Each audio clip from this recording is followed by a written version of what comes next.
Welcome to another episode of Patio Pondering a Podcast. Today is going to be a great episode. As my guest said as we were talking about it, we're going to have a banger of a conversation. So, not only do I have the one and only Jerod McDaniel from Texhoma, Oklahoma, godforsaken Panhandle of Oklahoma. Today, you're going to get to listen to the 50th episode of the Patio Pondering Podcast. So what do you think about that, Jerod? Nice. I didn't realize you were at 50 already. That's putting some miles on it. How do you like it so far? Oh, it's fun. It's really insightful. It's really helped tune my communication skills, the interviewing skills, and as I'm asking these questions and think about what had just happened, I try and put that into previous situations, like on sales calls and interacting with people. Oh man, if I had this experience then. Oh yeah. No, you gain a ton of insight whenever you get to interview so many people that have a lot of knowledge outside of what you've gained yourself. It's really cool. It's a pretty cool experience. So, welcome to Patio Pondering. We finally get together. I know you've been busy with irrigation and wheat harvest and working cattle and making hay, and we've kind of been doing the same with side dressing and making second cutting of hay, but we're finally together. For our guests that don't know you, Jerod, and I don't know who wouldn't know you, Jerod, could you kind of just give an idea of where you are in Oklahoma and what you do and a little bit about your upbringing? Yeah, I am in the far western part of Oklahoma, what people call the Panhandle. It is. It was the backdrop for people might have heard about the Dust Bowl. We were kind of dead center for the Dust Bowl back in the worst hard times, as that book is. I farm and ranch out here. I have a wonderful family, wife and 6 kids. I've got one kid just graduated college, another in college, 2 in high school, and then 2 in one junior high, 1 middle school. So we are in the thick middle of sports seasons, traveling, getting to see, your kids grow up. I just say farming is what we do on the side of everything else in life. So, and we turn into chauffeurs and confidants and everything for our kids is our main job sometimes. Yeah. When I first started farming, before you have kids and everything else, you just have this kind of ideal that I'm going to get up and, Johnny on the spot, go do this, go plow all day, go, whatever. And that's all fun and games and it's great. But I'm about 30 years into this thing and and I've decided that the best part of it is that it gives me the freedom to go do what I want and be around my kids and honestly just enjoy the life that's given to us and find peace in that. And that's that farming and ranching both. It's a wonderful lifestyle, but it's secondary to all the other things that, are right in front of us. Yeah. Now, my experience with the Panhandle was when I was at grad school at Kansas State. I went down to Amarillo to ultrasound some pigs for somebody. And I was driving the Oldsmobile Astro, not an Astro, Ford is that? It's the Oldsmobile minivan that had this big old snout on it, looked like a Kenworth. Mm-hmm. And driving those state roads or U.S. highways, I was playing Dodge the Sagebrush. Yeah, you mean the tumbleweeds and everything that were coming across? The tumbleweeds, that's right. Yeah. South of Garden City and south of Dodge City. Mm-hmm. Yep, you were on the southern high plains. It's just the great wide open. And and during, like years we get a lot of moisture, the subsequent year, that's when the tumbleweeds get real bad and you get a big windy day. And yeah, people don't understand that it's like just like an animal or something run out in the car. And they're the size of a small deer. I mean, a lot of them are. Oh, yes. They make a crunchy noise when you run over them. And yeah, and you think it's no big deal until you hit it and it flies. You're like, oh, crap. And you get out, did it hurt the car? And, it gets really bad in some years whenever, out in the pastures and guys like around town or on the edge of things, like they'll literally just pile up like snowdrifts. That's kind of you love to see tumbleweeds. That means you had a decent, rainfall year, but that also means that tons of weeds grew in the pasture and then broke free. And, it's kind of iconic. Most of the time you see something, based upon the history of this part of the world. And it's like, that must be our mascot. It's a tumbleweed. It's just rolling across some desolate place. And people are like, oh, this is where they're at. There must be people out there too. So, Jerod, you're in the part of the world where you measure acres per cow. I'm in the part of the world where we measure cows per acre. Yeah.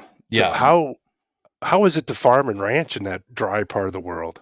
Well, if you're here, you adapt to it over time. Yeah, Okay. when you talk about like if you were going to run continuous animals on native grass, I mean, you're to do it successfully over multiple years, you're looking at probably 30 acres to the cow to the pair.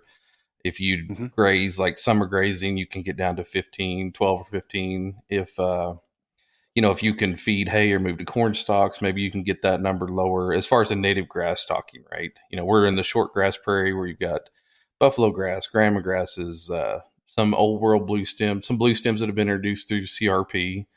Uh, we're it's exactly like it sounds. It's short grass. So typically that means you have really good nutrition, just not a lot of volume.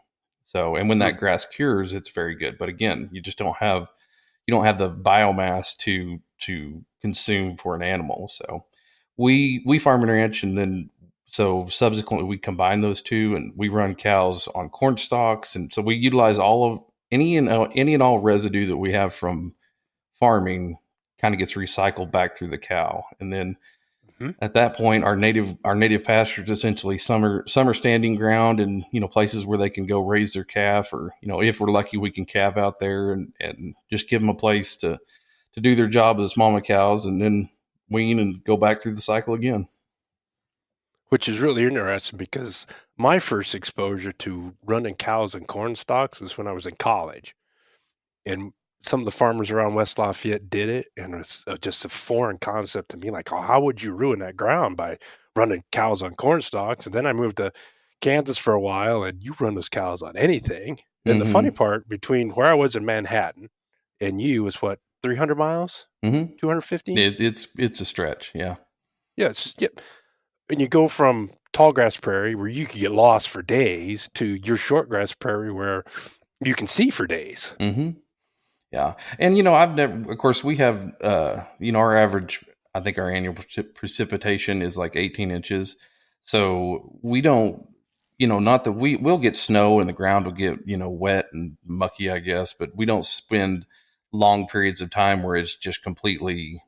And we also don't have black 6 foot soils. We have like 6 inch of kind of brown dirt on top of caliche.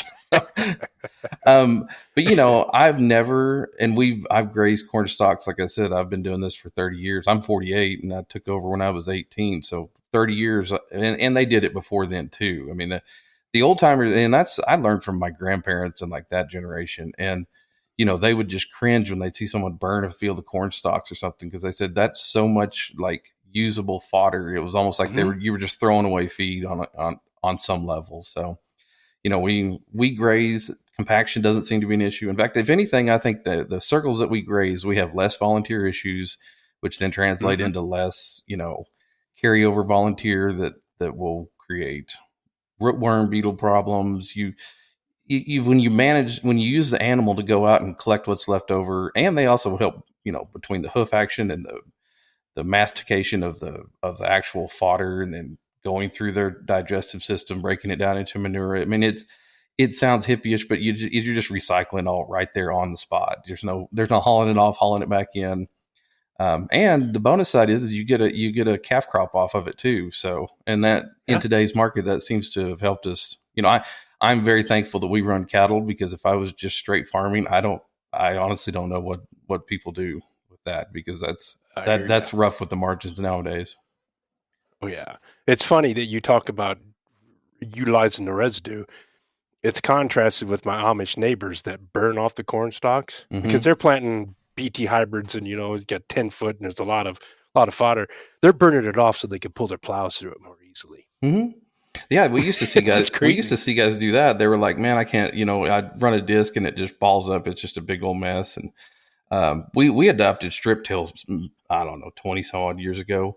And like you split. At first we used to go at an angle to the rows, like 15 degrees, and Uh-huh. that kind of worked. But we made rigs, and with coulters and everything else, you could get through 250, 60 bushel trash, no problem. And now we basically split the middles.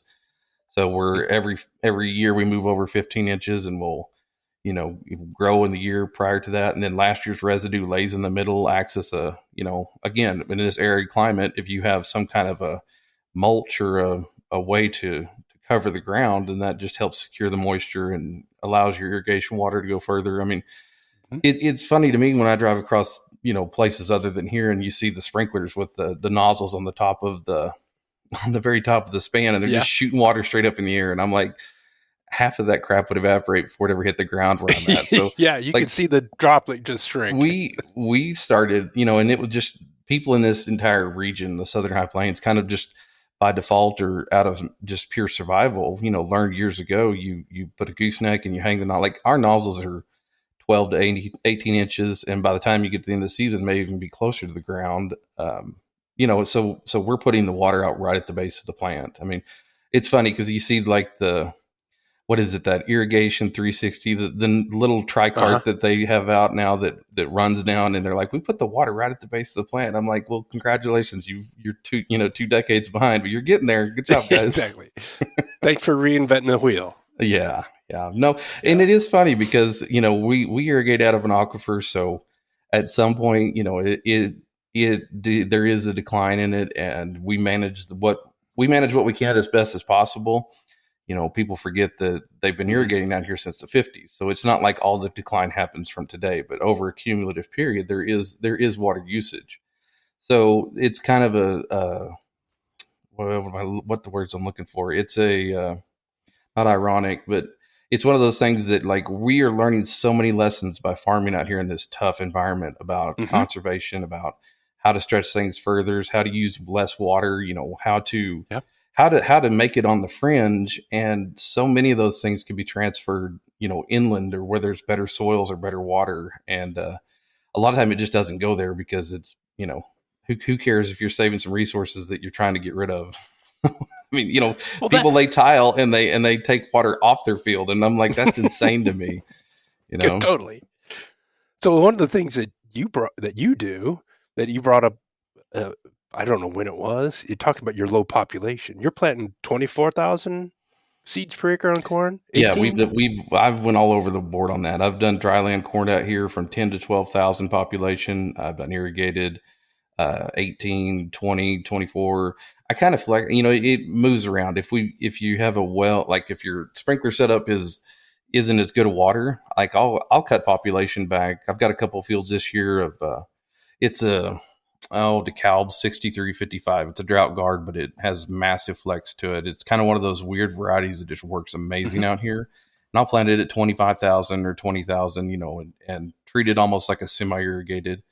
And Okay. we may not apply that much water to it, but with that extra plant spacing, and you give that root and you give the plant, you give the roots more access to more soil moisture, you give the leaves more access to sunlight.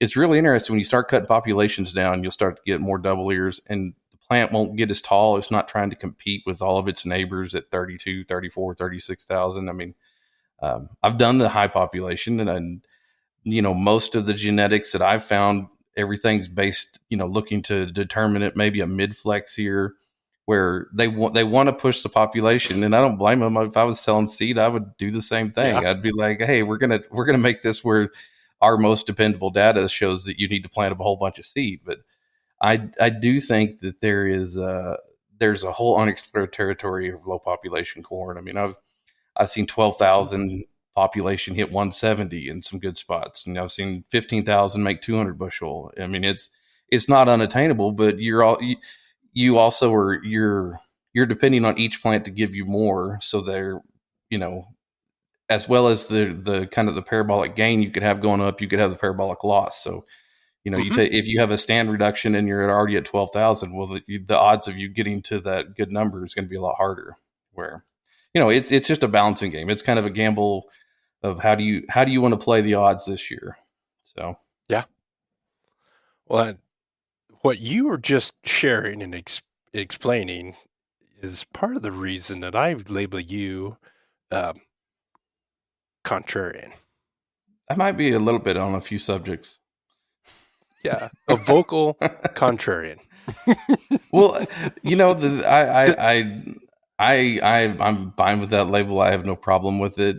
I think as much as anything, starting at a young age, when I was, again, I started when I was 18. I was pretty young, pretty naive, and I kind of went down the path of I would have been your normal farmer that embraced all the trends, technology, the ideas, philosophies of this is how you do it. Yeah. And just over the course of the last 3 decades, you kind of start uncovering things that you're like, wait a minute, why are we doing that? And you experiment and you go down different roads, you try different things, and you open your mind to maybe the way it's always been done. There's definitely some benefit. You have to learn how it was done, why it was done, and then put within the context of like, during that time period, why did they do it? And people used to burn wheat fields. When I was a kid, we burnt wheat fields. And you know what? Yields were awesome. We didn't have near the disease pressure. But then again, if we continue to burn wheat fields, we don't have the residue to cover the ground, and you then takes more water. So there's trade-off to the old practices to the new. But I guess what I'm getting at with this is that over the course of discovering that there's more answers than the ones you're given when you begin, I think that is expanded out into the way I view the rest of the world. I mean, and I think every time there's some kind of event that makes you pause and say, what's going on? I've found that you have to be honest with yourself and say, maybe what I really believed this whole time isn't the truth. And I mean, I just like everybody else lived through COVID, the pandemic and all that stuff. And I think that was one of those moments that you really have an eye-open experience that, there's nobody coming to save you. This is all smoke and mirrors. And then you start to look behind the curtain, and you start to find out that a lot of what's going on in the world is, and this is an oversimplification, but it is theater. It's kind of that, so there again, and you start to find out I find out what I believe to be in down the core is completely different than what it might be mainstream. And so then you fall into the contrarian camp. So in a long roundabout way, my farming experience has led me to question a lot of things. And, I think Indian Larry, the guy who built motorcycles, and he had a saying, is question everything. And I found that to be true. So did that come from, like you mentioned, because you took over at 18 and trying to be mainstream? When you're a kid, you're like, I don't want to screw this up. I don't want to, I just want to try to survive. And, at the time, I took over from my grandparents. Dad never came back. He was a veterinarian out in Oregon, and he just, he grew up in the 50s, and he's probably like, I don't want any part of this. So, yeah, that's too much work. Yeah, and I was born there. My parents divorced when I was young, moved back to where both of my parents were raised in Texhoma. So that's how I ended up here, and he stayed out there. And so I was kind of like the only one left in the line that was going to do it. And the plan was I was going to do it.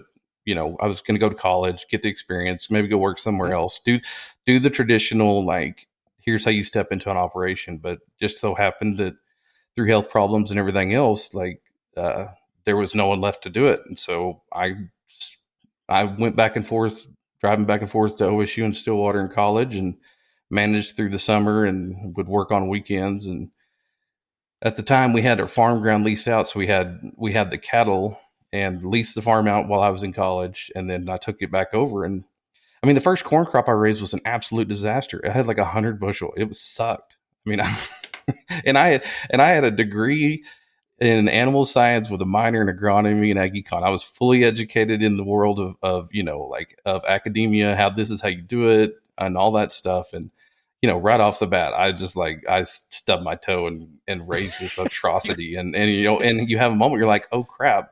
I was just doing what I thought I was supposed to be doing. And it's like, go back to the drawing board. And, between that and the running the cattle and just, going all the different avenues of self-exploration on that realm. Yeah. I think starting out when I was young, and you start to run into situations in business where people might try to take advantage of you because you're young, and you're like, oh, I see how that is. And then you just kind of tuck that away in your little folder and say, this is, you learn the hard way how the business world really works. So, and and here I am. I'm like I said, I'm 48. I'm the young guy at most things still, but I've got that much experience behind me that I can kind of call bullshit sometimes, point them out. And you're not afraid to call bullshit. Well, I think it's just more, it's not even a matter of being afraid. It's like, it's not worth anybody's time to dance around wherever, whatever that needs to be discussed or talked about. Let's have a real conversation. Let's get to some agreement or some point. And that doesn't mean that everybody agrees or everybody thinks that, they're right, I'm right. It's not even about being right. It's about let's find the facts and reality of whatever the situation be it, whether that's raising a corn crop, raising cattle, raising kids, teaching them in this world that maybe things aren't exactly as they seem. There's, and I think, well, I can say that I've been proven right a lot of times, in regards to things, the whole, during that pandemic, I was pretty early on when I was like, wait a minute, this is all just doesn't make any sense because to me as a rancher, what it looked like was a bunch of incompetent ranch managers were trying to manage the population like they were grazing animals. Like, oh, you go stand over here, you go do this. And it's like, this doesn't math. This doesn't make sense in the world of like animals and biology and humans and the whole crap about a mask and this and that. And so all of a sudden you start to see cracks in the story and the narrative. And again, you just start to really kind of step back and question a lot of that. And I don't know. The older I get, the more I see just different shades of bullshit everywhere. Oh, So. yeah. Well, I said from not too long into the COVID that what they needed was some swine veterinarians and feedlot veterinarians because they understand population medicine. Yeah, no, you're exactly right. When it was like, as a rancher, looking at it, how they were trying to manage, and I have no other way to put this, like manage the human herd. They were absolutely doing everything ass backwards. It was like, this makes no sense. And there was subtle control mechanisms that were slowly being put into place. And it was like, well, if I want to gather cattle, I'm going to use a cake wagon and coax them into this pen and then close the gate behind them. Well, sometimes you need to be the high-headed heifer that's like, screw you. I'm not going, I know what's in that pen. Like, I feel like that's kind of exactly where we're at, is that like, you may have to rope and drag me in there, but you're going to have to rope and drag me in there because I know what's going on behind Yeah. So Jerod McDaniel, the high-headed heifer that didn't want to be pulled into the pen. Yeah. Well, I think that's true in any form of life, is that you have to be able to stand on your own 2 feet with, again, this is where you have to discover your beliefs, understand why you believe them, kind of like when I started out farming, why is this? How does this apply? And then come to some kind of resolution within your own self-being and then live by that, it is not a comfortable spot. I get why people don't like to do it. Like, the society is kind of raised upon, again, to put it back in the human herd perspective, like outliers get shot and sold. They don't get promoted, down the breeding line. I mean, I happen to like good, crazy cows that will kill anything that comes after their calf. I think that's a good trait to have. You just don't want them to kill you in the process. So there's a fine line there, but most of people will breed for docility, and I don't think that like governments around the world are much different than that. I mean, they would love for the society to just be docile, go to the feed bunk, and we'll tell you when we're going to let you out of here. I mean, I know that's not an exactly pleasant view, but that's kind of where I am. As you drink from your Eskimo Joe's cup. Yes. Yep. Well, you bring up a good point. And the podcast I dropped right before this one was talking about having the guts to say something when you know it's wrong. Mm-hmm. What in your makeup or your experience of 8 to 38 years of farming or your time in Oregon gave you the freedom to speak up, to get past that, I don't want to offend anybody? I think it's honestly just, a lot of it has to do. Well, I spent a lot of time around my grandparents. I was only in Oregon until I was like 2. So, I mean, I remember I went out to visit, like I would go see, and by the way, there's some weird people in Oregon. I mean, they're good people, but like, like I was old enough to go. I mean, it was cool. I'd go out there and we'd go fishing and, go see a lot of really neat things, go down the coast, whatever you do when you go out and, you hang out with your other parent that you're not with. That's one of those things. I got to see the cool side of Oregon, but people are definitely a little different from where I am. But I think more than anything, I think being, running the operation from a young age alone, I mean, I had mentors that helped me, but a lot of times I would fall back onto, I had awesome grandparents. I had uh, grandfathers that were just strong men. Like, and I didn't get it at the time. Like when I was young, Mhm. they were real quiet. It was kind of those like the quiet kind of stoic type people. Yeah. Um, but you learn by watching them and their actions, and you kind of understood who they were, what they did, and their backstories of what they did growing up, the experiences they had, and of course, then my grandmothers who were married to them, wonderful, amazing women that taught you a lot of that stuff. And then I had awesome parents that, I grew up. My stepdad he was a basketball coach and a high school. I mean, he was our high school principal and basketball coach. My mom was a computer science. She founded a department here at a local university back in the '80s. Started doing computer science. So I had college professors and basketball coaches as parents, and I would work on the farm. So I wasn't ever really around the farm other than just working here in the summers and winters, like growing up. I didn't grow up on a farm, but I think the ability to be outspoken combined with all the people who taught me when I was young that, sometimes you have to speak up. And I didn't understand it when I was young, but as I grew older and I look back and I could put their lives in context of like what they went through and why I start to understand, see it from their eyes and see it from their perspective, and you really aren't left with any other option than if you want to sleep at night or you want to pass on reality to your kids, you can't pass on bullshit of like, oh, this is just, it's easier to go along, even though I know it's not right. And just, because then you're saying, well, hey kids, I'm not going to tell you the truth. I'm going to let you figure it out. And I have no desire to live like that, nor does my wife. We both have that same opinion that we are going to, be open and honest, not only with our kids, but with the world, and just say, this is what we think. And I think that within itself, whenever you figure out that it's okay to speak what you believe to be the truth, and it's not for offense, it's not for shock, it's not for status, it's not for, hey, look at me, I'm saying this. It's just simply like, this is what I think. And yeah, Mhm. it's real easy to rub people the wrong way. But I have no problem with that. Like, I still get up and I still go to work and still feed cows and check irrigation motors and work on them. Like, you can get mad as you want. I'm still going to get up and do the same shit every day. So, Yeah. it So do you think it's a combination of strong mentors and your grandparents and parents and being given responsibility when you were young at 18? mhm.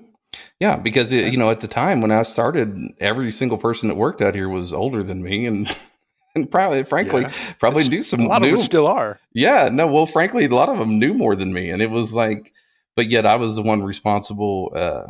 One of the coolest things was even though our farm ground was leased out, we were getting like shares of crops, and then Mhm. so before I actually raised crops, I would get bushels in the elevator, and I was kind of like, again, I went through ag economics, I'd sat through the classes, I could draw the charts, I can do your marginal cost, I could do all that crap.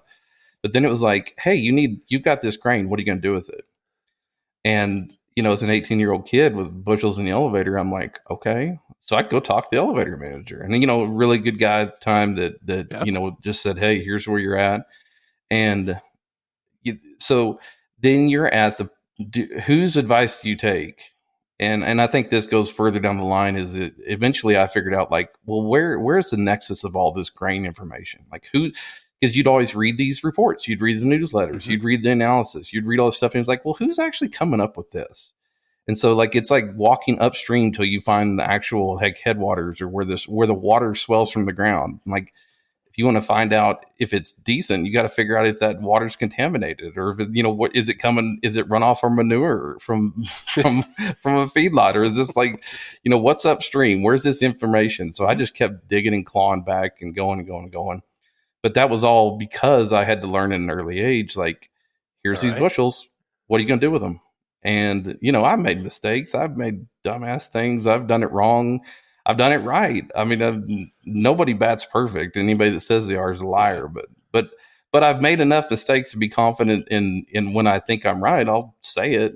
And again, the latest things, the cattle market, I went years screaming that, hey, we're going to run out of cows. We're going to run out of cows. And look, lo and behold, we ran out of cows. And everybody's like, no, we're just going to rebuild them. It's going to be fine. And at some point we will. The market will go back down. I'm not immune to any of that. But, my belief was that, hey, when I bought animals to it, we rebuild our herd after a drought back in the 20s.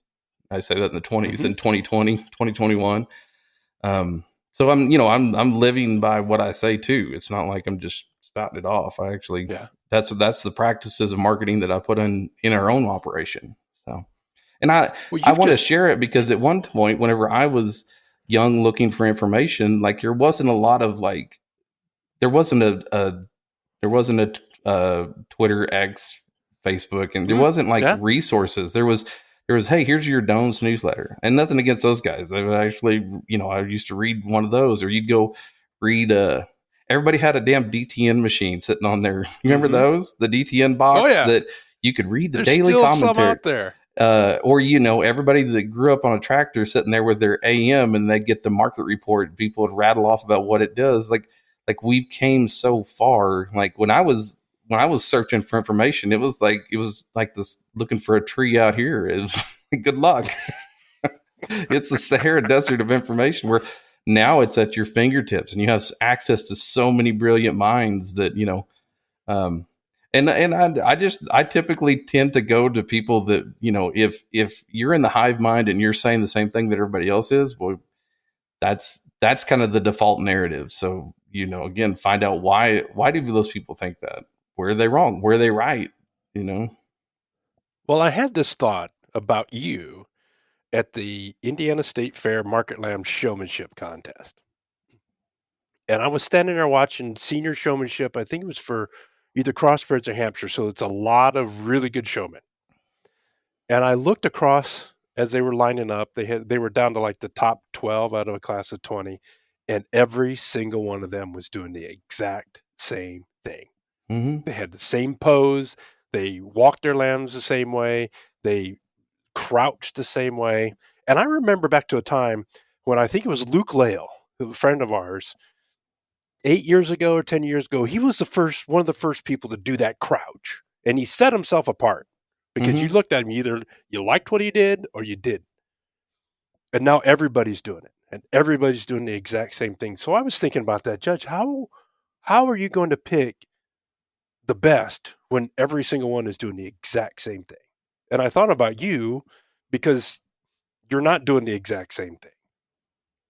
And I think we fall into those traps of, well, we got to do the exact same thing that everybody else does for no other reason than that's what everybody else is doing.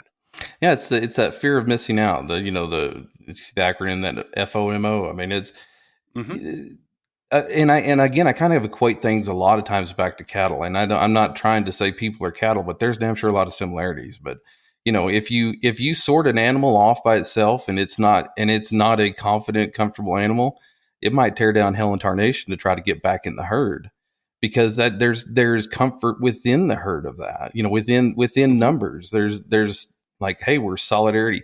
And this is kind of just one of those things. If you do the same thing everybody else does and everybody's wrong, well, misery loves company. Everybody's like, well, we were all wrong. It's like, yeah, but you're still wrong. It doesn't help you in this situation. Like, those animals that are going into the pen are still caught in a pen. So, I mean, again, that's just one of those things that but there's also a good reason why that exists, because a lot of times the majority, isn't wrong. A lot of times the majority does get things, and that is the direction that it, you can go off on your own, but again, that doesn't mean you won't get sorted off. So, but a breeding program is not advanced by using the average, right? Oh, no. I think that, again, this is one of those lessons that I've learned the hard way. Growing up, the cows were way more cosmopolitan than what we've got now. Like we had black baldies, red baldies, maybe some brangus. We had some limousine influence, which limousines are crazy as hell. Nothing against people that raise limousines. But my grandfather at some point decided that he was going to buy limousine bulls, and like they'll straight up get you. Like, I mean, that it's just something about, like, I don't know what it is. They're definitely a little bit twisted in the head. But Yes. we were, we had all these different, and we had heterosis from, hybrid vigor crossing them up. Mhm.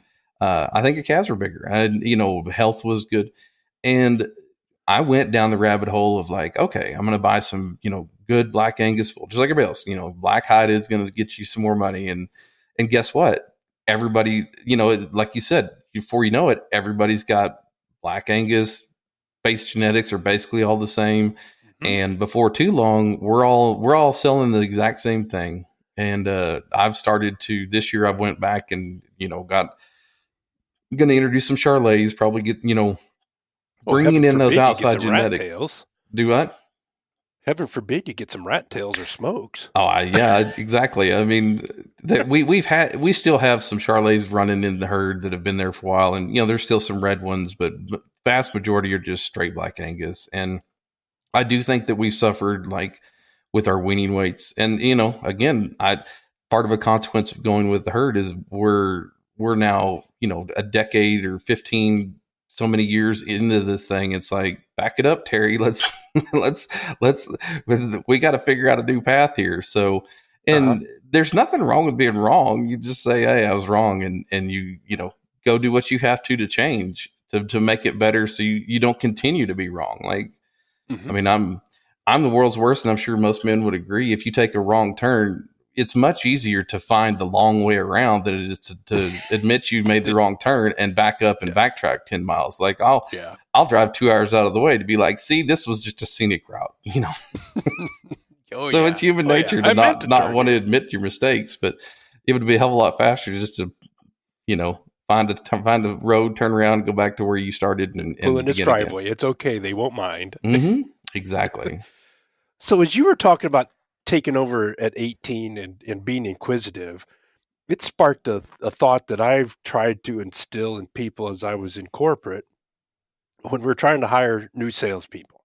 And invariably, you'd have the president or VP of sales or whatever says, hey, we need to hire Jerod because he's been in this industry for 38 years and he can bring business and he knows this and we know that he's a known quantity.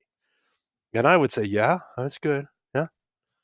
But we'd have to retrain Jerod on everything that we do here because he does things different.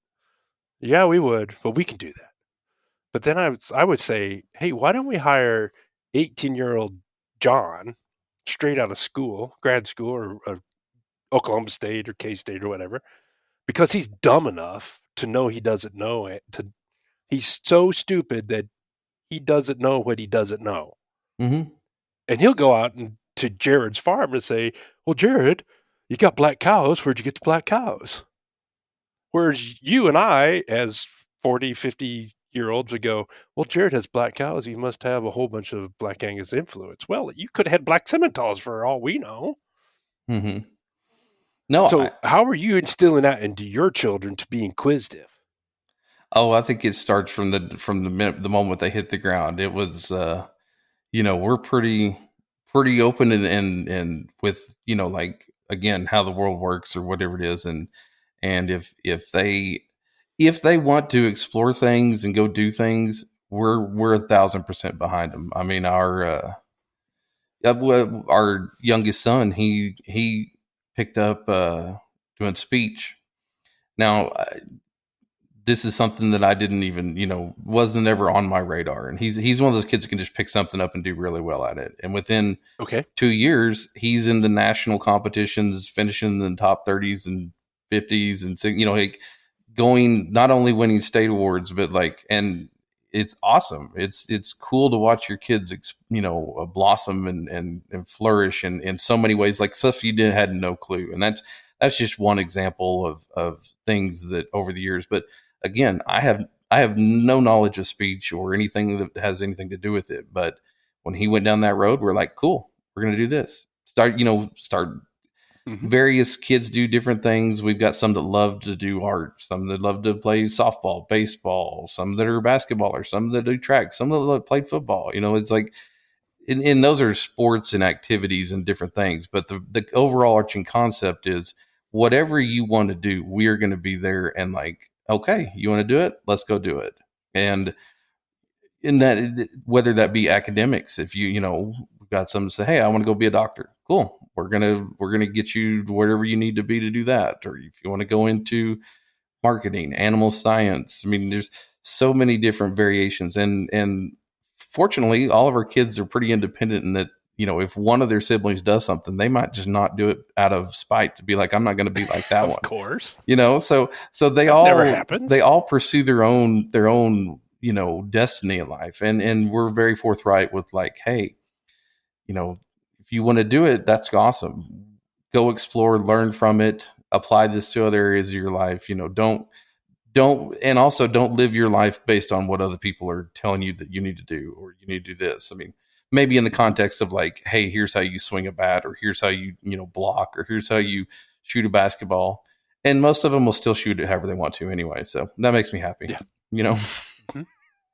Like, you don't, and this is weird because as a coach's son, I grew up like you conformed to what the coach said. Like that was, if you can imagine, I had kind of this personality when I was growing up, and my dad, we might have clashed a time or two about things, but Once or twice. I always respected him whenever he was a coach, and I was like, cool, we'll do it your way. But I also, in my mind, I'm like, well, I'm going to do it my way when you're not looking anyway. So I guess we'll figure that out.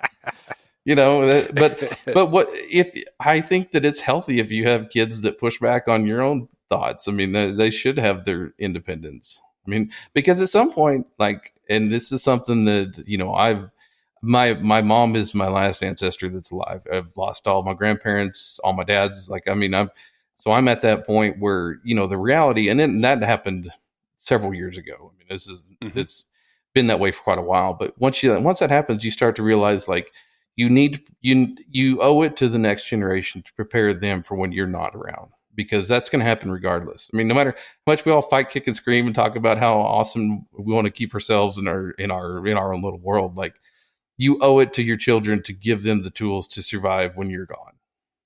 So, and I think you bring up a really good point that we in ag are better at than anybody else, but we still suck at it at times, is allowing our kids to do stuff and have responsibility.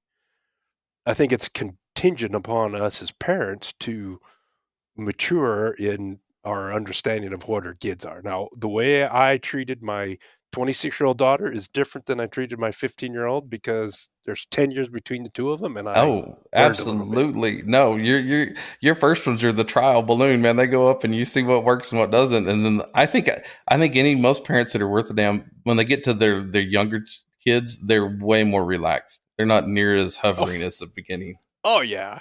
And your older ones are going, you never let us do that. It's like, yeah, because we didn't know it was okay. But the older ones figured out how to do it without us looking anyway. So, oh yeah, they did. But I think back to my son. He's 24, and when he was a senior in high school, my followers have heard this before, but he went to a party, and he was a good kid. They weren't the parties that you and I did when we were in high school. And he came home late. And I said the next morning, hey, why'd you come home late? Well, we were at a party on the other side of town, and two of my friends' parents wouldn't let them drive their cars on the interstate at night. I'm like, what? So Toby and one of his friends shuttled cars on the interstate so that these two kids could get their cars home because their parents would let them drive on the interstate. And this is like the same time that my 17-year-old at the time had been driving combine. Like, yeah. Well, it's, we do the same thing in a sense of like, when they're working out on, the farm and the ranch, like the thing is, they've been so busy, they didn't spend a mountain of time like going with me as kids. They had their own life going on. But like, as they get older and they go to work, like, okay, we're going to go out and we're going to work on like this sprinkler. We're going to change tires, or we're going to do this or that. Like, I'll go with you the first couple times, show you the ropes, and then I might even go back and like do that. But then it gets to the point like, hey, you have to go do this. And if you have problems, call me. But the vast majority of time, like that's the simplest way to learn is to let them learn by doing, and Hmm. watch them make the same mistakes that you made, and don't bitch them out and gripe at them, and like have a little grace in that, like, hey, they're going to Yeah. make mistakes. In fact, if anything, it's kind of it's a cathartic, nice, heartwarming moment when you watch like that light bulb go off and be like, oh, that's why we don't do that. And I'm like, yeah, that's why I'm always telling you that. Because it's like, Yeah. you know, but there's not as, I mean, and I speak that from my own, if I were to have grown up and had somebody constantly telling me what to do, I wouldn't have learned half of what I learned. I mean, it was trial by Mm. fire. You go learn it. You learn from your own mistakes. So you've got to give them the Yeah. room to learn from their own mistakes. And even, and that, with that comes risk. Like, you let your kids drive on the interstate, that there's risk in that. I mean, ours drive to town, you know, but if I'm going to put faith in them to take care of themselves, they've got to learn that that's real faith. It's not just like a faux pas of like, oh, I'm saying this, but I really, you still worry as a parent, but you have to give them their freedom to go find that, to find the mistakes, to find the wins.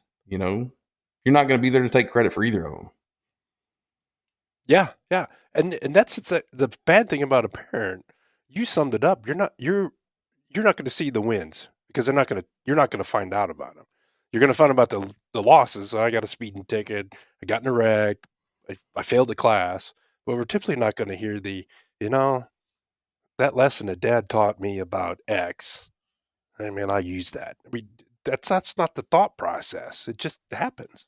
Well, and you can create a problem. I think I see this a lot where, overbearing people, this doesn't have parents, people, it's all the same. Like, it, bosses, like, if you're just such an asshole that all you do is point out the shit they do wrong, then all it is going to be a contest to see if you can avoid doing anything wrong to get yelled at. Yeah. Like at that point, like, what growth is it? It's just kind of, again, then you're back to the herd mentality of, I just don't want to step out of line because then someone's going to say, well, you shouldn't be out of line. Like, and I can't think of much more of an opposite end of the spectrum that I want to instill in the people around me. I mean, and that's okay. Outliers are outliers for a reason. And Hmm. I so to your earlier point, like, that's one way to instill kids being an outlier is to let them find their own way in a lot of ways. Be there as a mentor, but give them the space and the grace to go figure it out. Yeah. So how do we mature as parents more quickly to allow those kids to do that? Because like you said, your first kid is, oh crap, I don't want to screw them up, and now the last kid is like, yeah, go run the chainsaw and cut wood for your fire. I don't care. I think if you had good grandparents, just again, try to really think back, and something that I found that was from their helpful is like, literally put yourself in their shoes, like contextually, like think of where they were at and what they did in some of their lives. Because and like how they interacted, and I kind of jumping over the parents' generation, because I think this is true in a lot of ways, is like the grandparents, like that, somebody that's lived that long has a bit more of an experience and maybe more knowledge that is, dare I say, more useful to the youth than maybe what, like, than like it's like reading.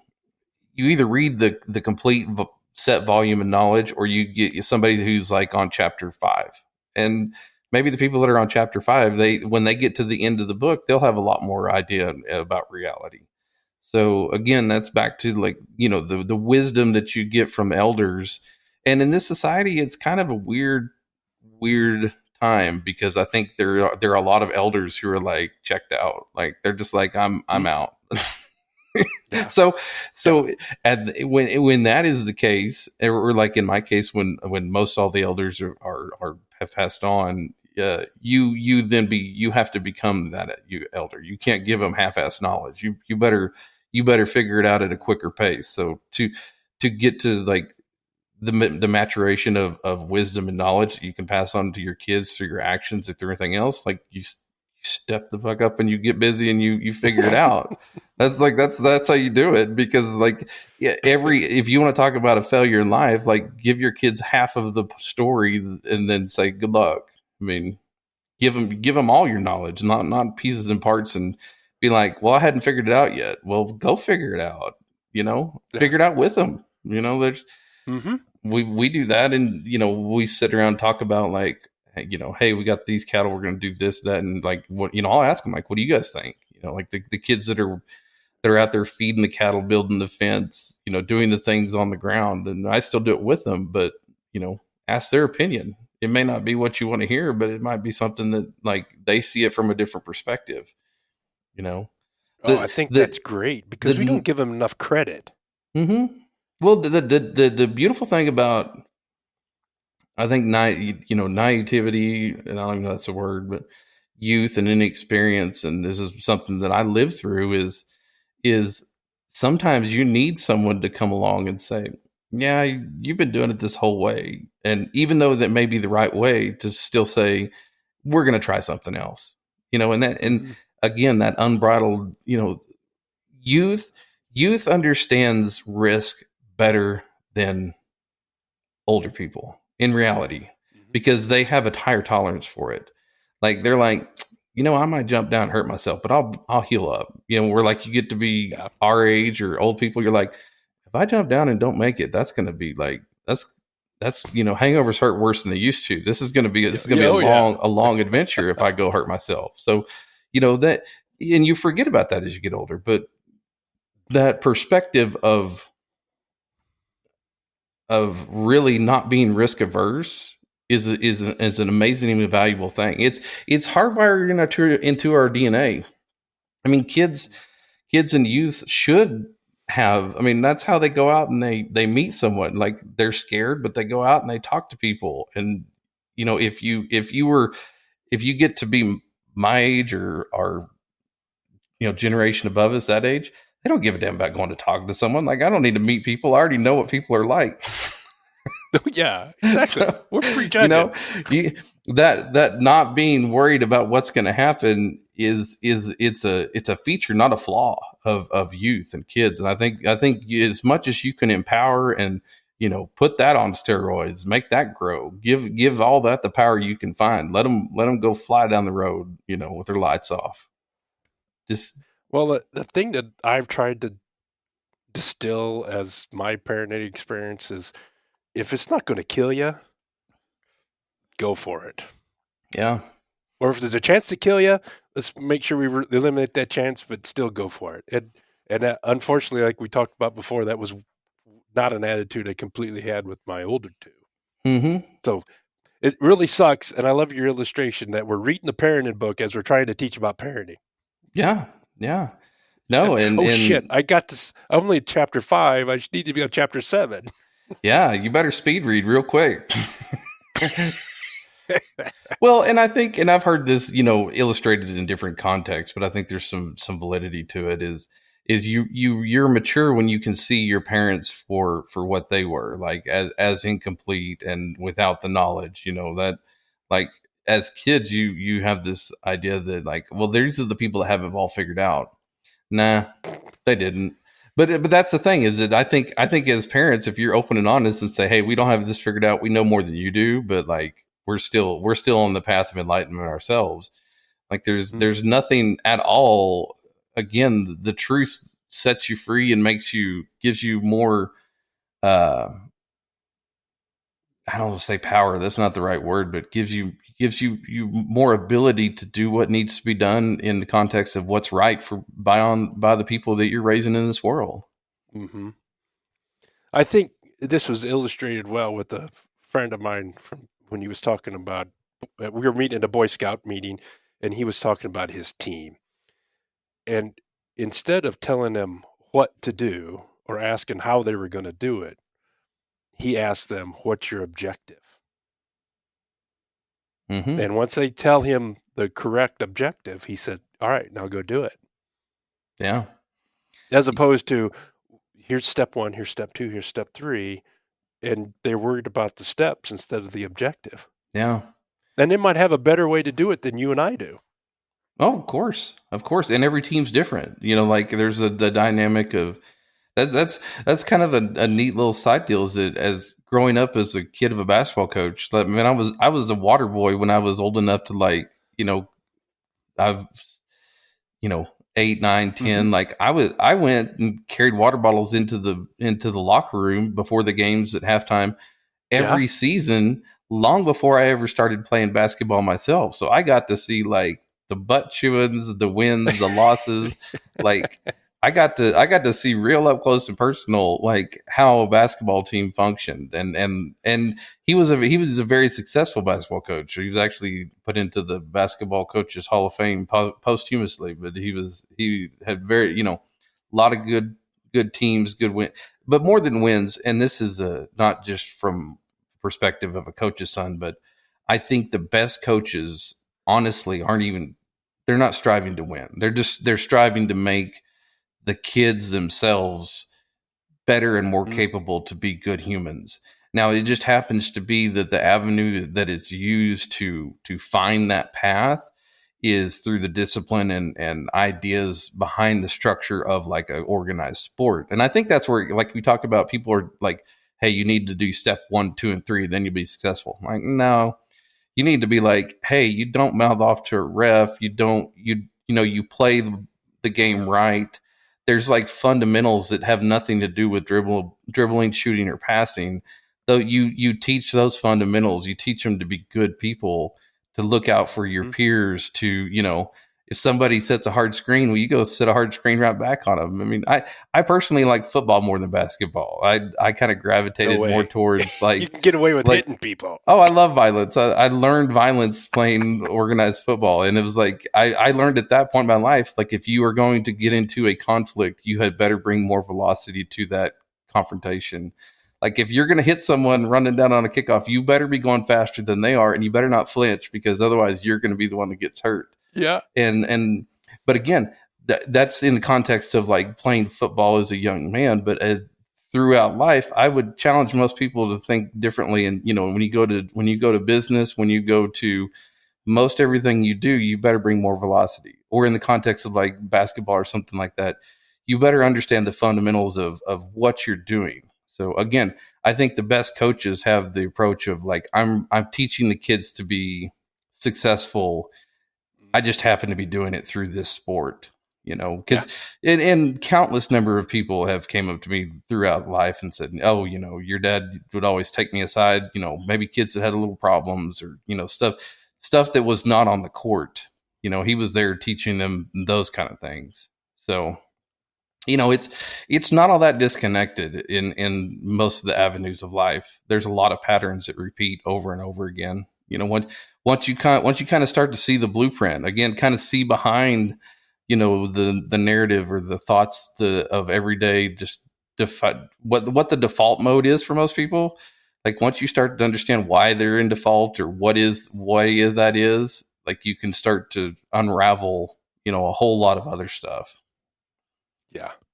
Yeah. But I think as you've lived, we are able to get more experiences, it seems, just because of our lifestyle on the farm. I mean, you're working cattle, you're going to school, so you've got to balance that. You got to balance coming home. It's by default they get to experience a lot more, and I think those problem solving skills and experience really pays off. And it's not for everybody, because you've also got to deal with life and death, and the death part sucks. Yeah, that's the thing that I think it gets lost on me whenever, when we talk about agriculture and production, and I know more specifically about livestock. I think this is a huge error. Again, here's a contrarian viewpoint. I think that the the pulling the veil in front of the public that we've done in livestock for the last, I'm going to butcher this, 40, 50 years, where nobody wants to see an animal that's down on its luck and is not doing well. Like everything is presented with this lens of like, oh, here's these cattle that are grazing and they're happy and they're fed and they're fat. Like, no, maybe we should show the side that isn't so pretty, because again, and this, I'm gonna tie this together to something in a second, but bear with me. I don't think people truly appreciate the sacrifice that the animal makes. Because if you really think about this in the context, and I'm just doing it with cow calf, you take care of this mama cow, you feed her, you make sure she's got shelter, you make sure that the ice is broken, the water, you do everything in your power to give this animal everything that she needs to live an existence that is not only like, you want to make her comfortable, you don't want to make her miserable, because she's raising an animal. And then after all that stuff, and everything you do, you take the animal from her. You take her offspring, and she, maybe not willingly, but every year her sacrifice, and this is almost biblical, we talk about the sacrifice of things, like animals sacrifice their offspring, or their selves in whatever form or fashion, to keep humans alive. Like, that's a phenomenal, if you really stop and think about it. Mm-hmm. Now, and the reason I'm bringing this back to the full circle of we hide this stuff, like, people should understand that part of animal husbandry, or animal ranching, is that you're taking these animals from these, to provide for humans. Like, that's a real, that, like, I think that sacrifice has been hidden and tucked away and act like it doesn't exist. And so what you end up with is this monolithic culture that nobody understands where their food comes from. Nobody understands the reality behind the sacrifice of, you watch a mama that has a baby out in a snowdrift and the baby's frozen dead, but she's standing there. She ain't giving it up. There's humanity there that animal wants to keep her offspring alive, and no qualms about it. And you, as a rancher provider, you're on her team. You're doing everything you can to keep that alive. But ultimately, it's for our own benefit. And again, maybe she's not a willing participant, but she is giving up, sacrificing something of hers for the humans. So I know that's not that's not going to be something that the NCBA is going to start putting out posters of calves getting weaned and hauled off to the slaughterhouse, the feedlots. But like, there's a reality there that I think people have just acted like doesn't exist. And then, because nobody's got the balls to stand up to PETA, when PETA's like, well, look at this, they're using hot shots. Be like, well, we have to use hot shots because in order to enforce this paradigm that people, we as a society have agreed that animals are going to be used for consumption for our own, like, existence. Sometimes methods have to be employed that aren't, guess what? They're not the greatest in the world. But like, then you get into, and I'll go even deeper, is maybe the fact that we've buried this so much, everything has been made so cheap and convenient that the methodology that we must employ, be it vertical integration, you shove hogs into buildings, you put cattle into feedlot, like, the idea that everything's grass fed and running out there free range, like, that can't happen because it's not economical, because of, the paradigm that exists of nobody knows where their food comes from. And then the audacity for everybody in agriculture to be like, well, these idiots don't know where their food comes from. Well, like, you guys have kept your mouth shut for how long? You won't tell anybody. You act like this doesn't exist. But again, that's probably a heretic viewpoint from a rancher standpoint. But like, damn, give that old girl her due. She sacrificed her calf so that you can have a T-bone steak. But you're more worried about telling everybody you went to Longhorn or Texas Roadhouse and putting a steak on your Instagram. Bitch, take a picture of the cow that raised that steak. Give her due. So, an hour and 2 minutes in, and Jerod finally hit a button. Okay. Let's hear it. What button did I hit? No. I think it's great because we whitewash the shit out of agriculture. Oh, big time. And, the whole thing about one of them, pesticides, Roundup, like, you're losing that battle because your ass isn't saying, well, if you paid enough money, we would be out here with cultivator. Like, we can farm better ways. You bet your ass we can, but you can't do it and stay in business. That's why all this shit exists. Well, it's hit me this week. There's this fight in 4-H, okay, between people that buy show animals and those that grab a steer from the feedlot and feed it. And they're saying, well, we need to get back to the profitability and teach these kids a lesson. And part of me is like, okay, I get it. I totally get it.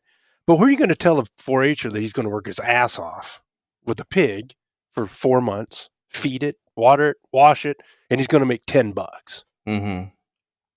Well, we haven't been truthful to say, these farmers are working their butt off, figuratively, and we've reduced it to that farmer, integrator, whatever, friends of yours that live over at Guyman, are raising that pig to make $10, they hope. Mm-hmm. Yeah, no. Do you think the consumer is going to be like, he's getting $10 for that pig? Yeah. And that's 10. You can't buy shit with $10. Yeah. No, the margin has been reduced to the point that the way that here's how modern agriculture works. Everybody's like, when you make the argument that inflation and robbing of purchasing power, everybody's like, well, yeah, but yields and technology. Okay, let's go through this. Right now, there are way less people raising way more stuff at significantly tiny margins. And that, to me, the only reason why people don't see that is because it's masked by the volume. Like, it's a self-fulfilling prophecy. Like, okay, margins go down. Well, I need to get bigger so I can raise more. So everybody out there that's still involved, like the number of producers isn't going up. It's just fewer people making more at less of a profit, and everything suffers because of it. You're losing institutional knowledge. You're, like you said, if you're only making $10, but I can make it on 100,000 animals. Okay, that makes me viable. Well, what about if we just made $100 on 1,000 animals and we didn't go out and, rape and pillage everything that we had to get a hold of to make it happen?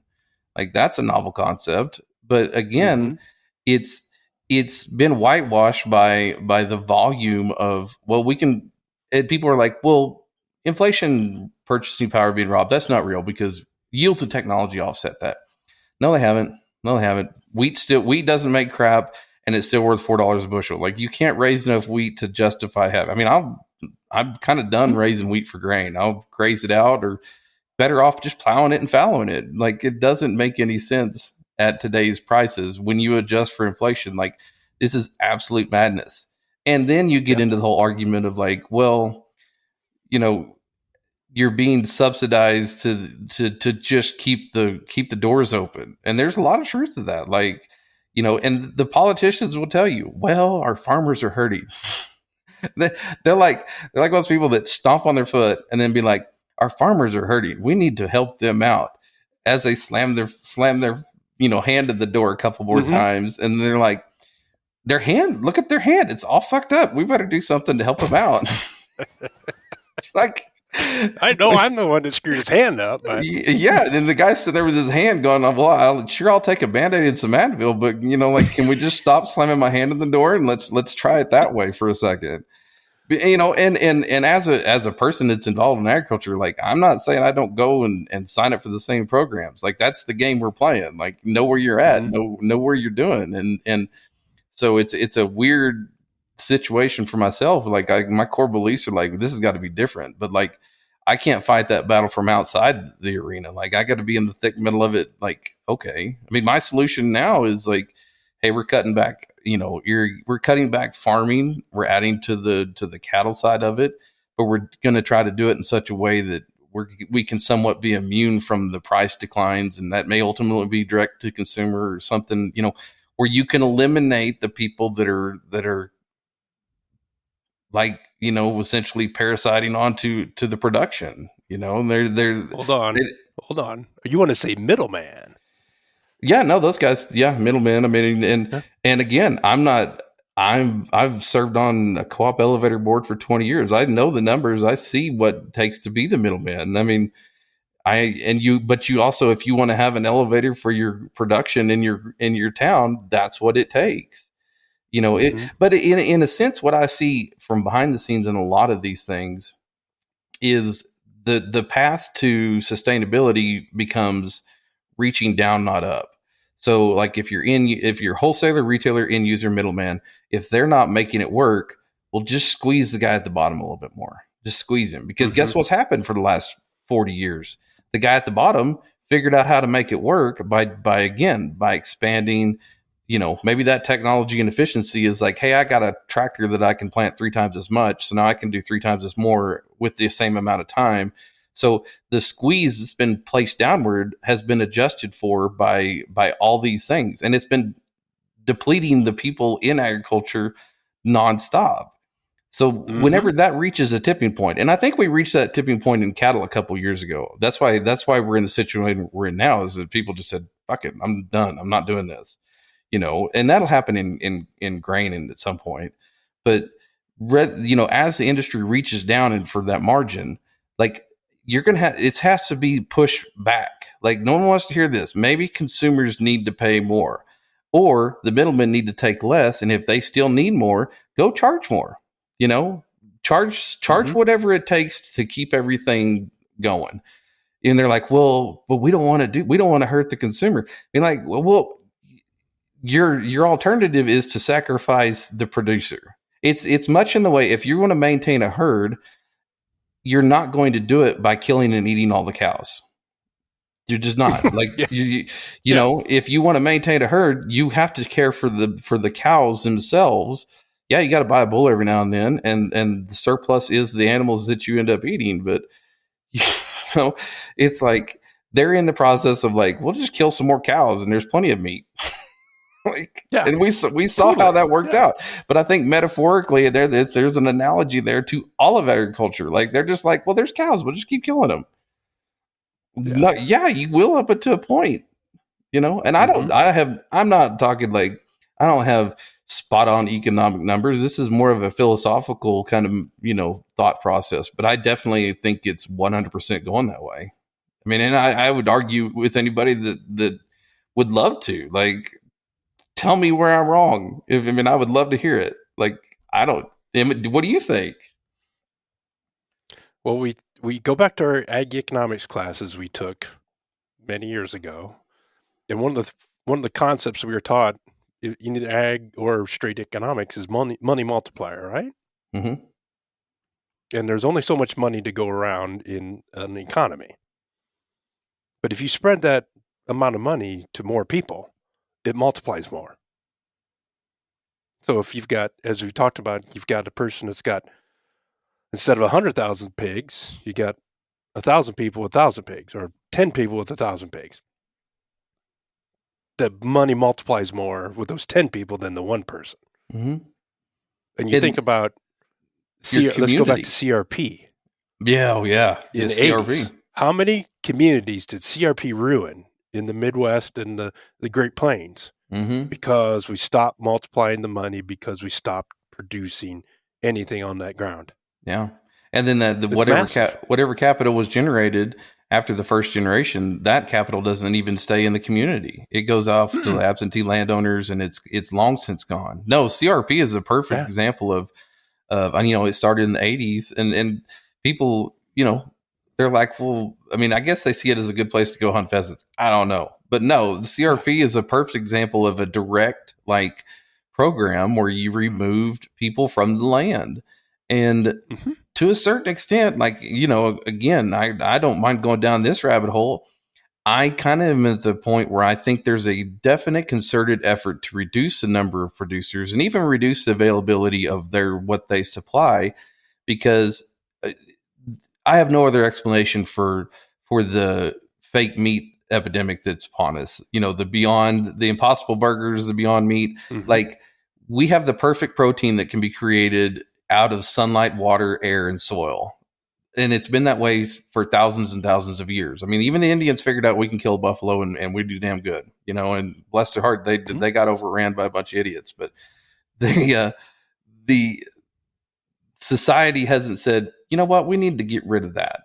Now but again, I think it's a concerted effort between somebody who said, because up until about 5, 6, 7 years ago, no one was really demonizing cattle. And then all of a sudden a switch flipped, and it went from nobody gives a shit about cattle to now all of a sudden we need to get rid of them. That's not organic. That's not a something that somebody woke up and decided. That was propaganda that was shoved right down people's throat.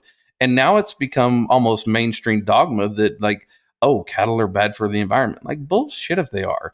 You idiots are just listening to someone else tell you this so that they can, again, I think it's a concerted effort. And I think it has something to do with controlling. Like, if people can produce their own food, why do they need, assistance from a higher power government or something like that? Well, if you can, bring up a good point. You can reduce people's what's the word I'm looking for? If you can reduce people's ability to produce for themselves, then they become more dependent. If you can reduce their independence, they become more dependent on and those people are trying to fill that vacuum with fake meat. I mean, it's dog food, but they're trying to put people on that diet. It's like, wake up, man. Yeah.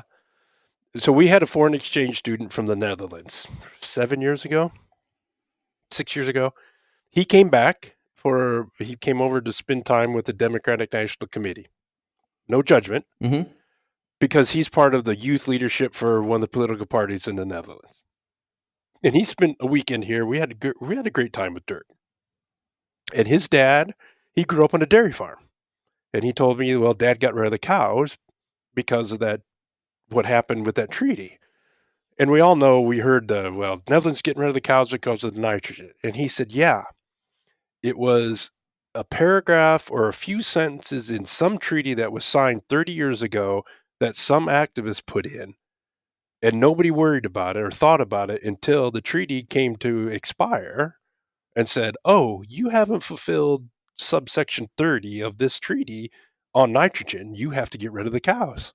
Mm-hmm. And I think we're thinking about that with the Impossible Burger, these things that just start coming in that we don't know about. Like, whoever thought about cows killing the environment with methane?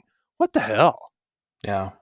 I think crazy. The entire climate thing is a scam. I really do. I think that there might be climate change, but you've got the sun and their cycles, the sun and its cycles, the pole shifts. There's multiple, geographic and things externally from the planet that affect the weather far more than carbon. But hey, what's more convenient than finding the one atom that's in everything that then we can pin this on, and now we can control, because carbon's in everything. So it's like, well, again, the environmentalist movement may have been started with the best of intention, but I think it was conveniently hijacked, and now it's just a bastardized version of, when somebody says, well, climate change, like, I mean, you might as well be in a cult screaming, drink the Kool-Aid, as far as I'm concerned. And so I have zero regard for whenever people talk about, cattle and their emissions. It's like, well, okay. Because ultimately, if you run down this rabbit hole and you really are honest with yourself about it, the carbon that they want to eliminate is the human, because the human consumes the animal. And if they're like, well, if you don't have the animal, then they'll say, if you get rid of the animal, that lowers the amount of methane emitted. Well, the methane is emitted in order to produce food for humans. Like that's the key. That's the chain link that like is omitted in all this shit. It's like, yeah. And again, back to what I was saying about, we've hidden all this stuff from the society for so long. Now society's ignorant to like how an animal, enlighten people as to how a cow actually works. It eats grass. It goes into the four stomachs. It is broken down into all the peptide chains and amino acids and triglyceride, all the base nutrients that are then will go through that animal system and are converted into protein and fat and waste. And like, you're literally a walking four-legged biological reactor that if people invented nowadays, they would say was amazing, awesome technology. Oh yes, that is what a cow does. It converts solar energy stored in grains and grass into usable protein, and it does it on acres that aren't useful for anything else, because it guess what? It's an all-terrain vehicle. It's what the robot people would die to invent. 1,000-pound, and especially like a mad cow that would come get you. Like, you imagine like an aggressive 1,000-pound animal that would defend its offspring and can go all terrain. I promise you, I've chased a lot of cows over a lot of crap, and they are very, very capable of getting anywhere and everywhere. So this perfect animal that we've hidden from everybody now now is being bastardized is the problem. What they're not telling you is what they don't want that animal to exist, because then it feeds the problem that they really think is there, and that's the humans. That's where it all comes down to. So how have we lost the narrative? Because I think people were just scared to stand up and say whenever in the 1900s, when people left the farms and went in, like a lot of people that went to the cities in the Industrial Revolution already grew up on farms. So why did they need to, like, everybody had a base understanding of agriculture, even the people that lived in the cities. Mm-hmm. Now, subsequent generations, like, they have kids. So, like, you get that many generations removed and nobody has any contextual clue about it. That's part of why whenever I did the podcast, what I did, I'm not like gonna edit or cut things out or not have discussions about that kind of stuff, because I think that's what got us there. Is like, you know what? If somebody says, well, why are you doing that? Like, we'll answer them, about an animal, or be honest about the sacrifice that a cow makes with her offspring every year. Not, because without an understanding of the sacrifices that go into not by producers, but by the actual land animals and everything else involved in feeding people, like, without an understanding of that sacrifice, there's zero accountability. Like, people just eat for free, if that makes sense. Yeah. Like, in a moral sense, like, yeah, you should like, when you're chewing on a steak, you're like, damn, this is good. And you know what? Thank you to that cow that, raised this animal. And this is where if you go read a lot of, history on the Native Americans, I highly recommend reading Geronimo by Mike Leach. It's a great book. But within the context of that, they had a reverence for the animals that they used. There wasn't a wasteful mentality. It was like, if you're going to kill this, you're going to use all of it. Because they understood that sacrifice of that animal meant something. So, like, you want to instill something that save agriculture, go spread that message, But then they're going to say, well, PETA's going to go get a video of you getting mad at a cow, and be like, well, we had a disagreement. What do you want me to say? She was up-headed, her ears are up, and I was going to take care of her. Yeah. No, the irony isn't lost on me that as a rancher, my job is to control the high-headed heifers that try to get out of line. Like, there's a whole twist of irony there. Oh, totally. But another irony is how manure from a hog barn is bad, but manure from somebody that has their pigs on a pasture or in a hoop barn is good. Mm-hmm. It's all shit. Yeah. Yeah. And we should be valuing both of them. I mean, how many barns are built in the Midwest so they could get manure? But we've lost the narrative because we're afraid to tell what's really happening. The one that I throw at people is sows. And they say, well, she's on a pasture. She's fair in a pasture. I said, why do you value the sow more than a pig? Well, what do you mean? She's going to lose pigs out there. She's going to make a nest in the wrong spot. There's going to be a rainstorm. Pigs are going to starve out. They're going to freeze out. They're going to hypothermia. They're going to die. Why is she more important than the piglets? And they're like, well, what do you mean? I said, that's why we put them in farrowing crates, so we can take care of them, so we can protect that piglet, so that the sacrifice that she makes of these pigs, we can take care of them. Oh, but it's so cruel. What's more cruel than dying? No. Well, I never thought about it that way, because we're not truthful. We're afraid to tell the truth about what we do. Why is that? See, and I'd even go so far as to be like, well, put her out there and then make it fruitful enough that you can mitigate those risks to her offspring while she's outside of the crate. Like, there's maybe a hybrid version of something like that. Oh, totally. Yes. Yes. It's like when you get into this weird blending of economics, morality, and actual, just like the physics of maintaining an animal. It's a crossroads of multiple different disciplines that and each of them has their own effect on it. Because, like you said, if your goal is to save the offspring, well, why not? Like, you're far more efficient, where you can handle and control. But flip side of that is that, those animals that are in the barns are far more susceptible to nature's Oh, wrath. yes. Like It's the one not that's black and out white. there and loses a lot of her litter. Well, in the long run, she's far more resilient because just like humans, she's got natural immunity to damn near everything. Now, Mhm. Going far enough down that road, you get feral hogs that nobody can control. So, Exactly. it's not one answer solves the problem, but you have to see the context of the scale of what you're talking about. From one end to the other, you've got Mhm. from feral hogs to full confinement. There's Yeah. you kind of got to admire the feral hogs. They're like, you know what, we're just going Oh, to keep doing totally. our Yeah. thing and making babies. You're going to have to Adaptable. kill us, Mhm. and they do. But as you were talking about at what point do we hit that point? I think if we look at equipment manufacturers, I think they're going to have a reckoning pretty soon. Mm-hmm. Think about, we keep getting bigger and bigger. We got class 9 combines, or maybe have class 10s. However, they're 800 horsepower tractors, 24-row planters, 36-row planters. I think a lot of these farmers and dealers are discovering maybe bigger's not better. But who's going to buy a used 24-row planter? Yeah.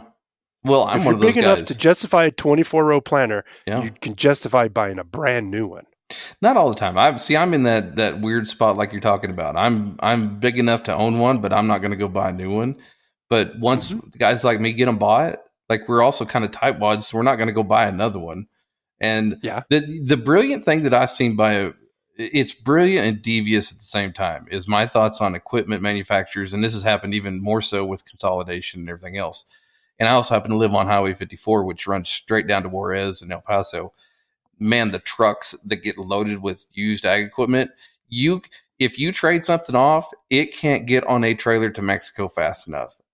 And the reason being, my thought is like they understand that if we leave all this old crap laying around and they don't want to buy our new stuff, they'll go buy some old crap and they'll just make it work like it is. Where if you purge the system where the only thing that's left is new or recently new traded in, that becomes the market. Now, I think that with the advent of the big irons, the auction times, a lot of that stuff probably has slowed that progress. But for a while there, before you had the internet, they figured out really quick that that's why do you see any Soundguard tractors floating around that aren't collectors? They're all in Mexico. So is every 9600. So is every 9650. So is every K7 or 2388. Like whatever combines and tractors I grew up with, they ain't here. They're south of the border, or they're probably they probably went over to another country somewhere else. Like they figured out how to ship it. They just want it out. And I think that the methodology, my opinion is they got it out of there for the explicit purpose of we need to be able to sell them something else.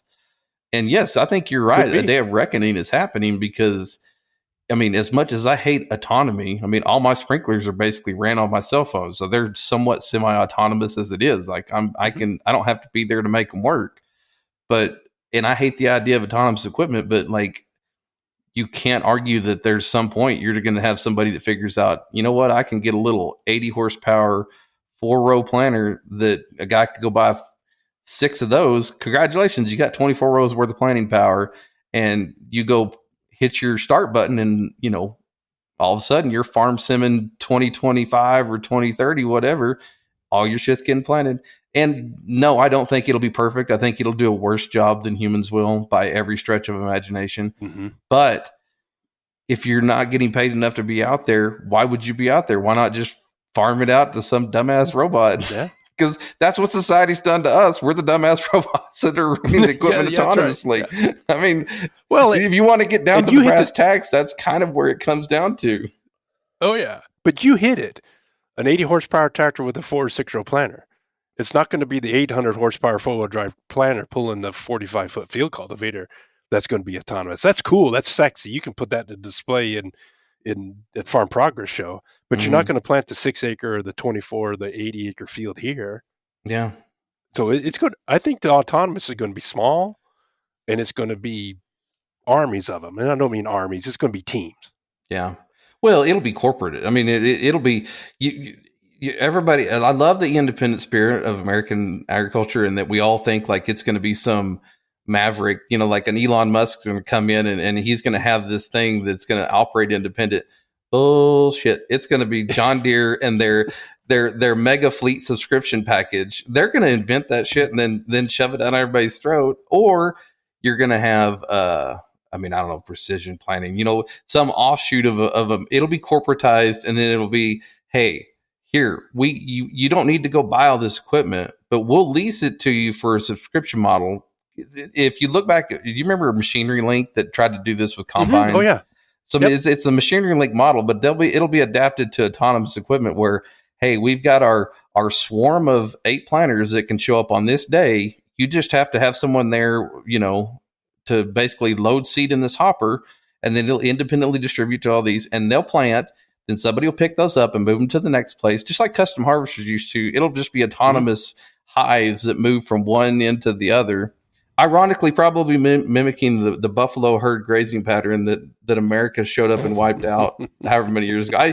I do find it so funny that if you run this thing all the way out to the end, what do most people want to be? They want to be in shape, independent, able to produce their own food, and live a quiet life of just raising their kids in the middle of nowhere. So congratulations, you want to be the Native Americans that you ran off the land to begin with. Like I see nothing other than everybody's desire to go back to what was replaced whenever America showed up here. That's funny. Mean, it's just it's so funny, but that's how I see it. Like, man, people's ideal goal is to become what they replaced.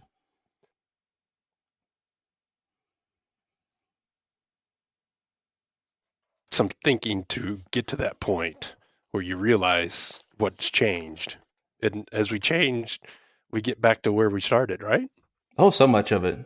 Yeah, so much of it. I mean, one thing about farming all these years, you talk about, like, I despise a 24-row planter. I hate it. I hate it with every fiber of my being. I have to have it because that's what I have to use to get over the acres that it takes to sustain my operation. I was way happier whenever I was planting with an 8-row and I didn't know shit and my first crop sucked. Like, as far as my personal enjoyment of farming, way higher when I started. Now I'm just kind of a jaded old man that's like, this is all bullshit, but I got to do it, And then tell the kids, like, hey, this is all bullshit, but this is how you do it. So. Yeah. Well, I think back, my first planter was a 6-row 5100 white with the Christmas tree lights. And it was easy. Yeah. You went out, as long as the lights were going now, and now I don't have half the technology you do, and I get so freaking anxious, like, oh my God, is it planted deep enough? Is it going to plant enough? It's stressful as hell. Yeah. My first was the John Deere 8-row 1700, and I used a 4850 to plant with, and it was in markers, We're the weird generation. It's kind of like, the people that were around before the internet and now after. We were around before auto steer, and now, so we've kind of bridged that gap. And I'll be the first to admit, like, my auto steer screwed up and I had to plant half a circle just driving off the GPS. It looks like shit. I realized at that moment how bad it has gotten. Now, I wouldn't fix the auto steer because I'm not driving that shit. Like, I'm going to make it work. But we used to, I would strip till with a marker and go plant behind it with a marker. No, no problem. We do that. Yeah. We remember the days of folding the seed corn over the fence post. So that was your marker to start with. Yeah. No, you picked out 2 things on the horizon and you aim for them, and then you didn't look back. Mm-hmm. Oh, because it wasn't going to be straight. Oh, but think about this. We have that contextual knowledge of that versus like a kid that gets on now, and basically it's like, hey, the 2020 says everything's working good. We're golden, and they're not wrong. Or like, I could plant at 12 miles an hour with my speed tube, but no one ever stops to think, should you? Like, is it like you just because you can, should you? Mm-hmm. I don't know. And I find myself looking down that same lens of like, I can grow wheat. It's going to suck. The price is not going to be any good, but I can grow it. It's not that I can't, but should I? Now it's become more of a like, no, maybe if we're going to grow wheat, then we should grow something else that we can graze and incorporate into the livestock, because that cow that's raising a calf deserves to eat it more than some asshole buying a bushel of wheat for $4. You're paying me $4 and change for 60 pounds of wheat. I'll say it right now. Fuck you. I'm done. fuck you, Yeah. I'm done. Yeah, And I hear I ya. don't think I'm alone in that. That's why Mm-mm. I've been through this. I went through this during the cattle business, on the cattle side of our operation, when, post COVID, everything, no, cows market went to shit, and they're like, we ain't paying you nothing. Like, fuck you. And now we're years down the road, and that karma's coming back around. It'll happen in Yeah. grains. When wheat goes to $40, I'll be a wheat farmer again. Until then, fuck you. No, go to hell. Well, the wheat that's growing around us is soft red winter Mm-hmm. pastry wheat, and most of the wheat that's growing around here is one of two reasons: one, so you can get the straw, or two, you got Thailand projects. Yeah. No, it becomes a rotational. Even before this low price epidemic, we raise wheat primarily for grazing, and I grazed a bunch out this year. I mean, some of it, God helped me, and He hailed a whole bunch out, so that was He spared me the having to run it over, and then a whole bunch. We had good rain in the fall, we had a good stand, and we didn't get a single drop of rain till May, so we had like half dead stands that got some moisture, and so you had like a couple of heads and some sucker heads, and it was garbage. Like it wasn't a wheat year, so that makes it even. Now, we do have one neighbor that is relay cropping beans and wheat, and that's cool. No, I think that there's some merit to that, but until you could figure out how to get a cow to walk down your path and eat the wheat and not mess up your bean field, then I'm out. yeah, I hear you. Oh, well, Jerod, we finally got into some hot button topics, and I appreciate it. That's why I had you on. So I end every podcast with 5 questions, and I've asked the same 5 questions to all my guests. So it's your time to be on the hot seat. Okay. So the first question is, what is one lesson from ag that you carry with you every day? Question everything. I think that's probably the simplest. Question everything, and put a different way. I think I was taught this: do your own due diligence. It's not that somebody's wrong. There's nothing wrong with questioning people, but then you also need to find the answer for yourself. Like if you question someone and they give you an answer, you have to be able to validate that and exist with yourself with that answer. So you have to find out your own truth in that. That's a great one. If you could have coffee with any historical figure in ag, who would it be?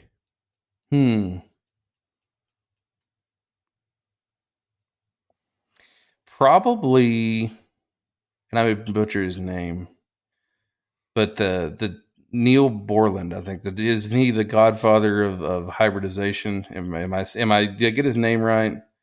Borlaug. Yeah, Borlaug. I'd ask him what the hell he was thinking, because he was a precursor to Fintrow to Fintrow. Yes. Yeah. No, I think that with the knowledge we have now, it would be interesting to again get his thought and concept, or context of what's going through your mind, and do you understand the downstream effects that's going to happen? Because I think that was a definitely starting point of the over industrialization of and somewhat bastardization of agriculture. Yeah, you're not the first person to bring up Borlaug, but you're the first person to ask him what the hell he was thinking. Yeah, it'd be like, what the fuck, man? Come on. Yeah. Well, most of the people say, well, he saved so many lives and he started the Green Revolution and all that. Well, yeah, maybe that may be, but there's also the other side of that coin. Like not everything. I mean, there are consequences to actions. I mean, he probably did do all those things, but there's probably a whole lot of other shit that went along with it. Like, did you think about those things? Sure. It would be a nice, interesting cup of coffee, I'm sure. Mm-hmm. Might take 2. Or a pot. Yeah. What is one underappreciated or quirky thing about ag that more people should understand? I think the humanity that got lost. When I talk about the animals and their sacrifice and the things, I think that the whitewashing and the sterilization of agriculture, not letting people see the reality for what it is, because it's like it somehow has been adopted. Like there's a shame associated with that, because if you're the practitioner of that, then somehow you own that negative thing that happens or is a consequence of the actions of the occupation that you are. And I don't know that it's shame that people should feel as much as it is it's owning your decisions to do it. And not as a justification, but as this is why I believe it's why we do these things. Like, this is why we ask the sacrifice of these animals, and be willing to stay and be willing to stand there and tell them that. Well, and I had that thought at the state fair as we were sitting there fitting lambs, and we were waiting, and I took a couple pictures of this lamb in the stand with his head here, and I was thinking, man, he's going to be food. Mm-hmm. And even we have those thoughts of, man. So if we have those thoughts and we can't share our thoughts, then are we doing a disservice to our customers? Yeah. Well, I mean, you create a void or a vacuum that then gets filled by the fucking nut jobs that are, the vegans or the impossible meat, like saying, well, we can do this. Okay. But what are you creating in the wake of that? Yeah. Well, I think it goes back to what we talk about when we're talking about mental health, and we apply it to ag too, is toxic positivity. It's all sunshine and rainbows on the farm. Mm-hmm. Yeah. No, sure I think if you don't understand the dark side of your own personality and nature and humanity, that you've got a long way to go, because the only way to understand the reality of the world is you have to see both sides of that coin. You have to see the light and the shadow, and you have to know your own shadow. Peterson and all those people talk about it all the time, but there's truth in it. You have to understand the shadow or monster that you can be in order to understand the reality of someone else's. And that's an ugly journey. But. Yeah, that's not American Gothic. Yeah. What is your favorite ag-related tool, product, or innovation? Oh. That's a good one. My first thought is like things that make life easier for me personally, and like, a Dewey's bale bed or some kind of cool thing like that. But most of my listeners don't know what bale bed is. Well, I mean, honestly, they started off as hay beds, but like we lift sprinkler tires, we lift you lift post, like people have no idea, have no concept of what you can do with a. It's a portable engine hoist. Oh boy, like a bale bed is. So I mean, I guess that's just like an off the cuff one. It's one of those things that I'll think of it later and be like, damn, this is. I mean. Obviously growing up on a tractor, you're like, yeah, the mechanization, this and that. And I also grew up, we did all of our cattle work horseback, and now everything is done with 4-wheelers, and it's more of a function of, I have no problem with the horses. I enjoyed riding them, but like the economics and the reality of it is like, we have to use 4-wheelers for everything. So I don't know, bale beds and 4-wheelers. There you go. There you go. Kind of a mixture of things. There you go. What is one small change that could make a huge impact on ag's future? Rip back the curtain, and rip back the curtain, and then stand there and be willing to stand by your actions, because it ain't gonna be pretty. Because the minute you do it society in a lot of ways is weak, and that they're looking for the answer that doesn't make them uncomfortable. And if you give them the answer that does make them uncomfortable, it's a lot easier for them to listen to the person that says, well, this is the reality that isn't uncomfortable, and we can tell you this. So, I mean, I think that, pulling back the curtain in every facet, whether it be farming, ranching. I mean, I think it's more of a philosophical idea. Like, you should be able to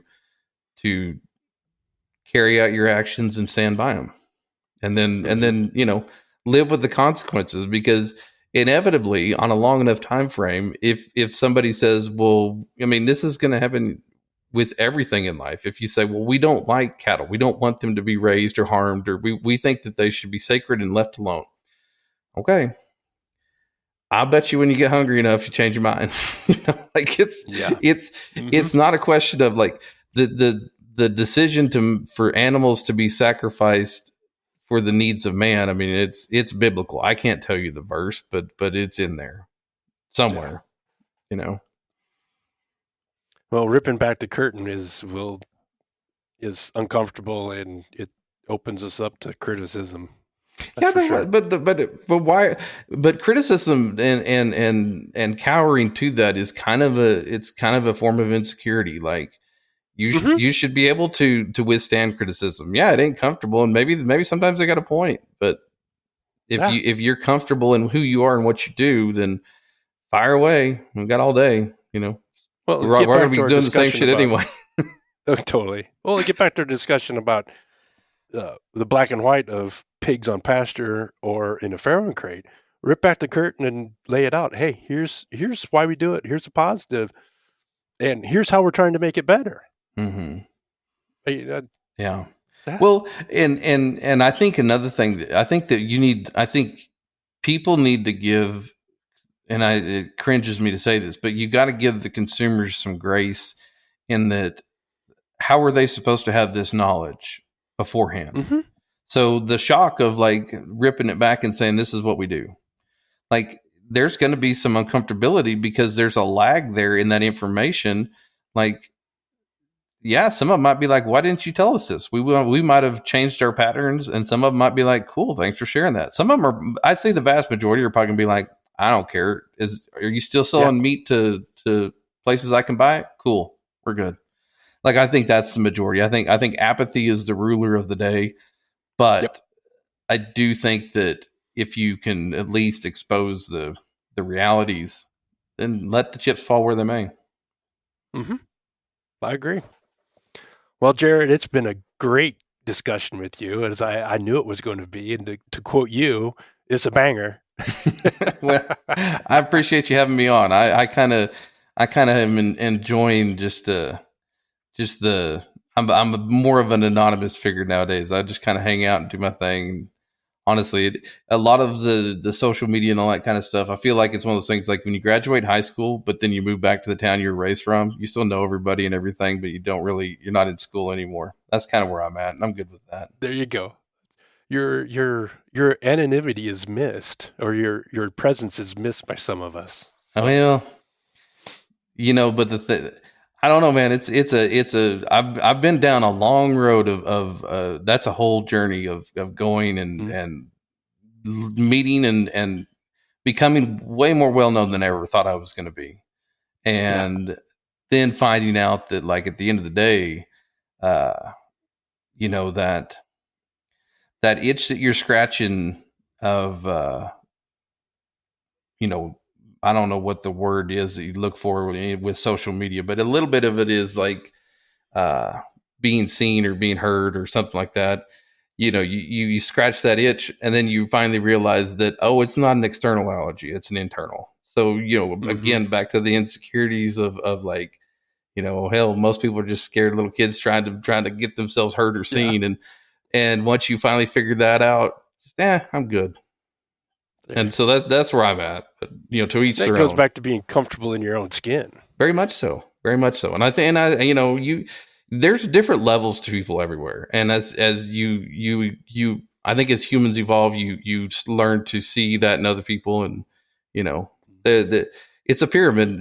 Once you get further down the road, there's fewer people that have went as far, but they are there. And there's people that went way farther than me in all those realms of stuff. I'm on the same journey, but it's fun to hang out and meet those people that are on the same path. And that it is one of the cool things about like agriculture in that regard is that we're a whole bunch of, wandering idiots all out on the same road. So yes, we are. We're all idiots wandering around. Basically, we're all just kind of lemmings headed down the same path. Some of it just further than the others. Oh, totally. Well, to my listeners, thanks for joining us for another dive into somebody's ag roots. And I think Jerod has been really fair and open with how his ag roots formed him.